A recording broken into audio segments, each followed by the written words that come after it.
बिस्मिल्लाहिर्रहमानिर्रहीम। तमाम देखने और सुनने वाले अहबाब को नेचुरल हेल्थ टिप्स में खुश आमदीद।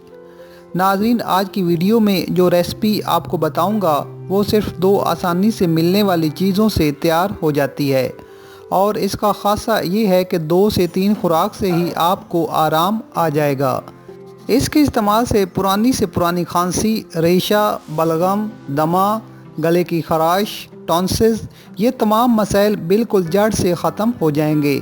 बच्चों से लेकर बड़ों तक सब के लिए बहुत मुफीद है। वीडियो जारी रखेंगे, लेकिन उससे पहले प्लीज़ आप मेरे चैनल को सब्सक्राइब करें और बेल आइकॉन को ज़रूर दबाएं ताकि मेरी आने वाली तमाम वीडियो का नोटिफिकेशन आप तक आसानी से पहुंच सके। इसके लिए आपको चाहिए खालिस शहद 2 टेबल स्पून, मलट्ठी का पाउडर आधी टीस्पून। इन दोनों चीज़ों को मिक्स कर लें। अब इसकी 1 चम्मच सुबह और 1 रात को सोने से पहले इस्तेमाल करें। अगर इसमें 2 चुटकी काला नमक शामिल कर दिया जाए और रात को सोने से पहले बच्चों को पिलाया जाए तो इससे रात को उल्टी यानी कह आएगी, जिससे छाती पर जमा हुआ रेशा और सांस की नाली साफ हो जाएगी।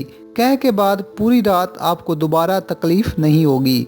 नाज़रीन, इसका कोई साइड इफ़ेक्ट नहीं। इस्तेमाल करें, अपनी और अपने बच्चों की सेहत का ख्याल रखें। नाज़रीन, वीडियो पसंद आए तो लाइक ज़रूर करें। मज़ीद अच्छी वीडियोस और टिप्स के लिए हमारा चैनल सब्सक्राइब करना ना भूलें। शुक्रिया।